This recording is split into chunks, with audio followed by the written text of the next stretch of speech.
Did you know China is building a canal that would require moving enough earth to bury Manhattan under 30 feet of dirt? But that's not even the strangest part. This canal climbs nearly 4,000 feet upward through mountains, making water flow uphill against gravity using massive pumping stations consuming the energy equivalent of 3 nuclear power plants. But here's what engineers don't want you to know. The project cuts through some of the world's most active earthquake zones, threatening to disrupt water supplies for 400 million people if something goes wrong.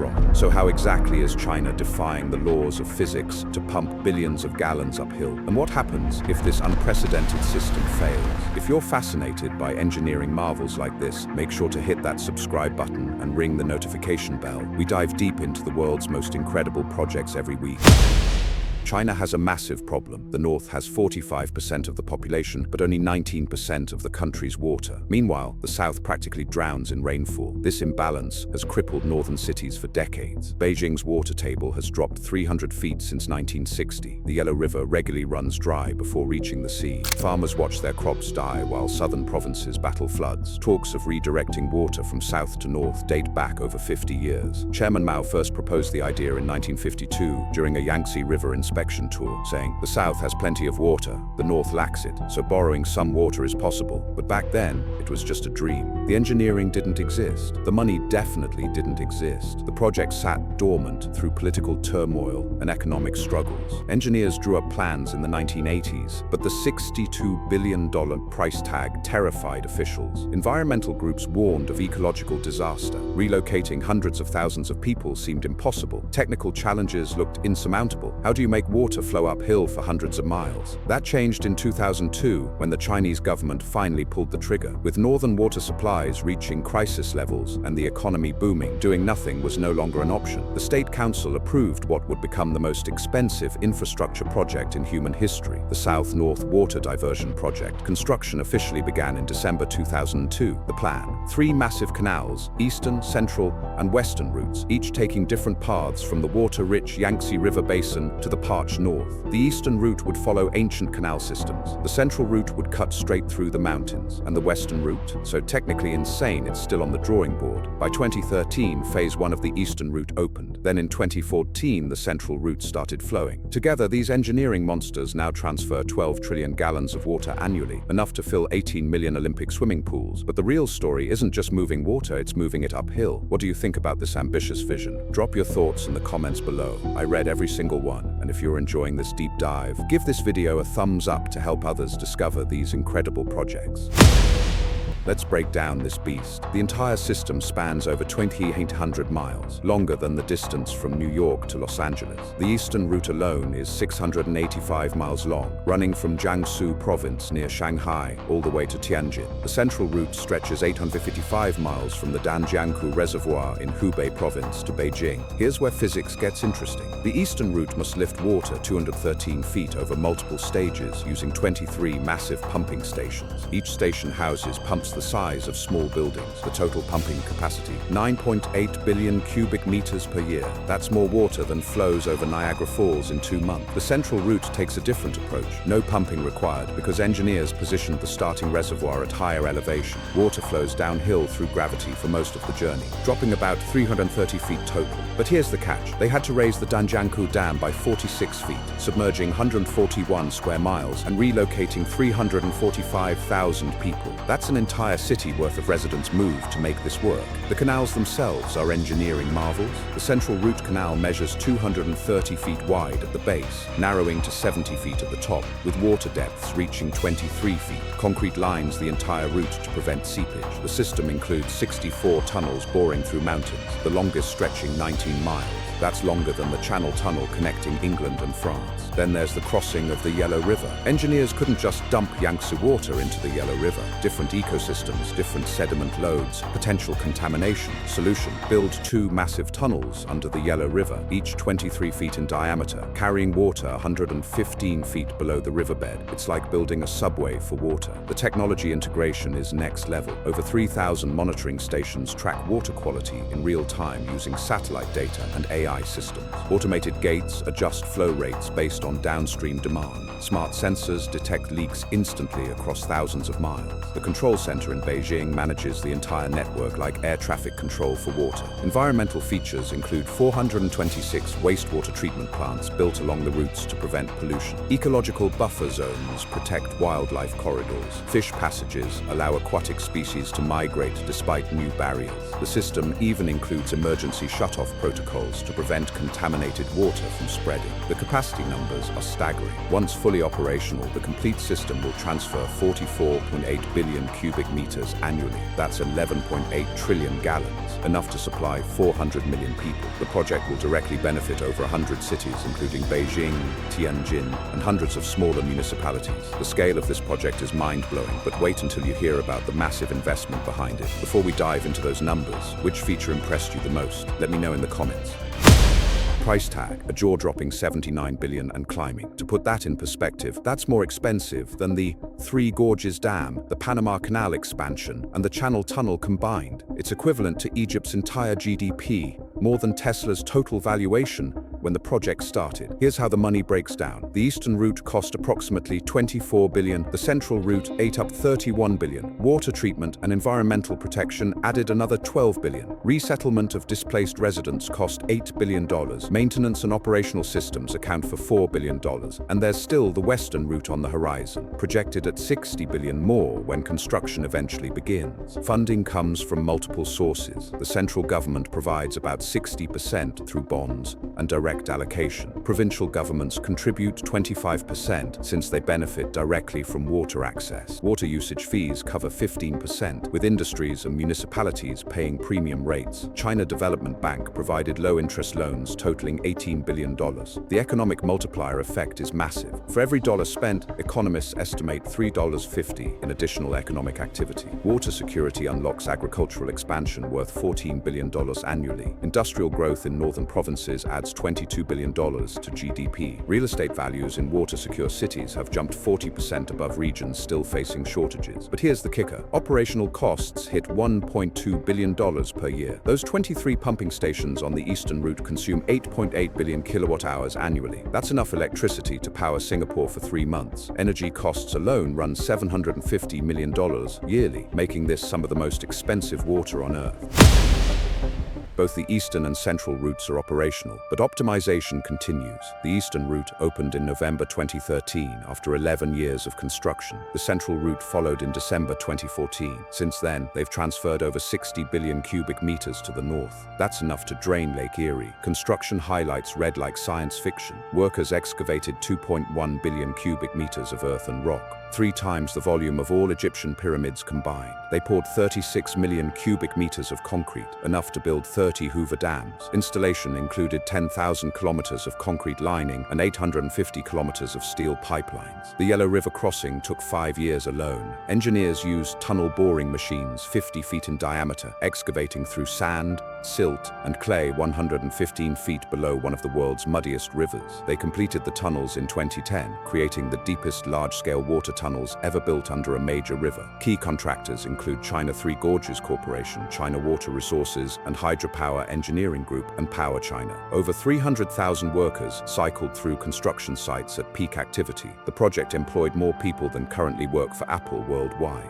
Testing phases were exhaustive. Engineers spent 2 years filling and monitoring the central route before full operation. They tested water quality every kilometer, structural integrity under maximum flow, and emergency response protocols. The system passed national water safety standards with dissolved oxygen levels maintained above 6 milligrams per liter, higher than many natural rivers. Current phase focuses on optimization and expansion. Engineers are improving pumping efficiency to reduce energy consumption by 15%. They're expanding storage capacity at key nodes to handle seasonal demand fluctuations. Phase 2 plans include extending branches to additional cities and upgrading treatment facilities to handle 20% more volume. The coordination complexity is mind-bending. 4 provinces, 2 municipalities, and over 200 local governments must cooperate. Water allocation follows complex agreements determining who gets what during shortages. Real-time negotiations negotiations happen daily as agricultural demand spikes during planting season, while cities need steady supply. Progress metrics show 95% system reliability since 2018. The central route delivers water to Beijing with 99.7% uptime. Water quality consistently meets Class 2 national standards, safe for drinking after conventional treatment. Flow rates average 350 cubic meters per second, hitting 450 during peak demand.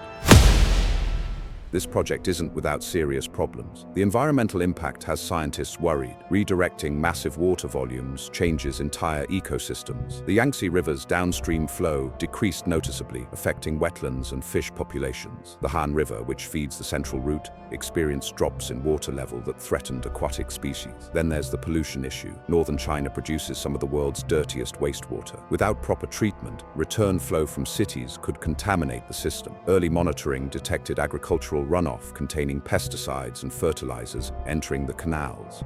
The government spent billions building treatment plants, but critics argue they're insufficient for the pollution volume. The human cost is staggering. Beyond the 345,000 relocated for the central route, another 460,000 moved for the eastern route. That's 805,000 people forced from ancestral homes. Compensation averaged just $7,000 per family, barely enough for a year's expenses in resettlement areas. Many farmers received land far from their villages, destroying community structures that existed for centuries. Financial sustainability remains questionable. Water prices don't cover operational costs. Northern provinces pay about 2 yuan per cubic meter, but delivering it costs 3.5 yuan. The shortfall reaches $800 million annually, requiring continuous government subsidies. Critics call it economically unviable without massive ongoing public funding. Technical risks keep engineers awake at night. The system crosses 13 major earthquake fault lines. A magnitude 7 quake near critical infrastructure could rupture canals, flooding surrounding areas while cutting water to millions downstream. The 2008 Sichuan earthquake, which killed 87,000 people, happened along similar geological formations. Water loss through evaporation and seepage exceeds initial estimates. Engineers calculated 10% loss. Actual figures approach 15%. That's 1.8 billion cubic meters annually, equivalent to the water consumption of Hong Kong. Open canal design in arid regions means water evaporates before reaching destinations. Climate change throws another wrench in the works. The Yangtze Basin is getting more erratic rainfall, devastating floods, followed by severe droughts. If southern water supplies become unreliable, the entire project's premise collapses. Meanwhile, northern glaciers that feed tributaries are melting faster than predicted, potentially reducing long-term water availability everywhere. Political opposition emerged from southern provinces. They argue northern inefficiency and waste created the water shortage. Why should the south sacrifice resources when northern agriculture uses flood irrigation and leaky pipes lose 30% of urban water? Some economists suggest fixing northern infrastructure would cost less than this mega project. The western route remains stalled precisely because challenges seem insurmountable. It would need to cross the Tibetan Plateau, lifting water over 9,800 feet, twice the height of any existing water project. Environmental groups warn it could devastate Tibet's fragile ecosystems. The $60 billion budget might balloon to $100 billion given the terrain. Geopolitical concerns arise since the route would control water flowing to India and Southeast Asia, potentially creating international conflicts.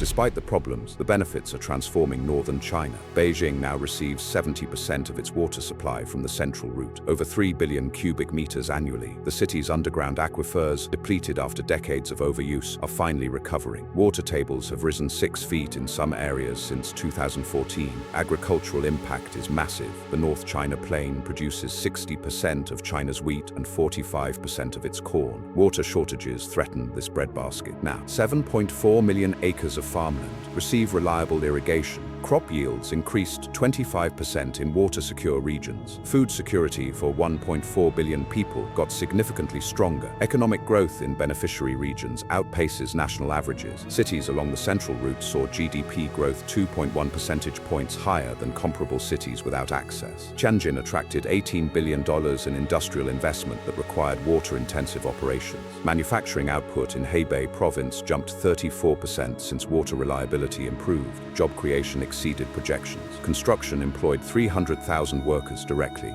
but ongoing operations and maintenance provide 80,000 permanent jobs. Industries expanding due to water security added 1.2 million positions. Agriculture intensification employed another 400,000 farm workers. Environmental restoration became possible. With secure water supplies, northern cities stopped draining rivers dry. The Yongding River, which last flowed through Beijing in 1996, now runs year-round. Wetlands are being restored, parks and green spaces expanded. Beijing added 97 square miles of parks since water stress eased. Public health improved measurably. Access to clean water reduced waterborne disease outbreaks by 62% in project areas. Hospitals report fewer cases of contaminated water-related illnesses. Life expectancy in rural northern areas increased 1.3 years, partially attributed to better water quality. Technology advancement put China at the forefront of large-scale water engineering. The pumping stations use cutting-edge variable frequency drives, reducing energy consumption 30% compared to conventional systems. Monitoring technology developed for this project is being exported to 23 countries.